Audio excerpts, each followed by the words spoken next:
सकट चौथ की कहानी। एक साहूकार और एक साहूकारनी थे। वह धर्म पुण्य को नहीं मानते थे, जिसके कारण उनके बच्चा नहीं हुआ। एक दिन पड़ोसन सकट चौथ की कहानी सुन रही थी।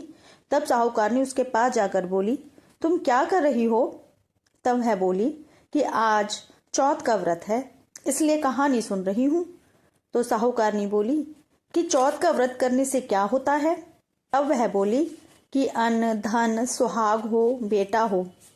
तब साहूकार की बहू बोली कि यदि मेरे गर्भ रह जाए तो 1.25 सिर तिलकुट करूंगी और चौथ का व्रत भी करूंगी। उसके गर्भ रह गया तो वह बोली कि मेरे लड़के हो जाए तो मैं 2.5 सिर का तिलकुट करूंगी। उसके लड़का भी हो गया तो वह बोली कि हे चौथ माता, मेरे बेटे का विवाह हो जाए तो 1.25 सिर का तिलकुट करूंगी। जब बेटे का विवाह तय हो गया तो वह विवाह करने चले गए। तब चौथ विधायक ने सोचा कि जब से इसके गर्भ रहा है तब से रोज तिलकुट बोलती है और अब तो बेटे का विवाह भी हो गया है, तब भी तुल का एक दान भी नहीं दिया। अगर हम इसको परपंच नहीं दिखाएं तो अपने को कलयुग में कोई भी नहीं मानेगा और इसके बेटे को फेरों में से ले लेंगे। जब उसने 3 फेरे लिए तो चौथ माता गरजती हुई आई और उसको उठाकर पीपल पर बिठा दिया। हाहाकार मच गया और उसको ढूंढने लगे, परंतु कहीं भी नहीं मिला। लड़कियां गणगौर पूजने गांव से बाहर दूब लेने जाती थीं। तब वह कहता, आ मेरी अर्ध ब्याही। यह बात सुनकर वह लड़की सूख कर कांटा हो गई। तब लड़की की माँ बोली, मैं तुझे अच्छा खिलाती हूँ, अच्छा पहनाती हूँ, फिर भी तू क्यों सूखती जा रही है? तो वह बोली कि जब मैं दूब लेने जाती हूँ तो एक पीपल में से एक आदमी बोलता है कि आ मेरी अर्ध ब्याही, और उसने मेहंदी लगा रखी है, सेहरा बांध रखा है।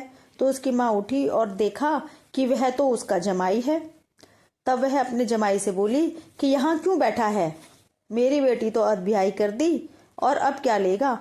तब वह बोला कि मेरी माँ ने चौथ माता का तिलकुट बोला था, वह उसने नहीं किया और चौथ माता नाराज हो गई और मेरे को यहाँ बिठा दिया। वह वहां गई और साहूकारनी से बोली कि तुमने गणेश चौथ का कुछ बोला है क्या? तब साहूकारनी बोली, तिलकुट बोला था। तो फिर साहूकारनी बोली कि अगर मेरा बेटा आ जाए तो 2.5 मन का तिलकुट करूंगी। और गणेश चौथ राजी हो गई और उसके बेटे को फेरों में लाकर बिठा दिया। बेटे का विवाह हो गया। तब उन लोगों ने 2.5 मन का तिलकुट कर दिया और बोली कि हे चौथ माता, तेरे आशीर्वाद से मेरे बेटे बहू घर आए हैं, जिससे मैं हमेशा तिलकुट करके व्रत करूंगी। सारे नगर में ढिंडोरा पिटवा दिया कि सब कोई तिलकुट करके चौथ का व्रत करना। हे चौथ माता, जैसे उसके बहू बेटे को मिलवाया वैसा सबको मिलवाना। कहते सुनते सब परिवार का करना। जो चौथ का उजमन करे वे विनायक जी की कहानी पढ़े।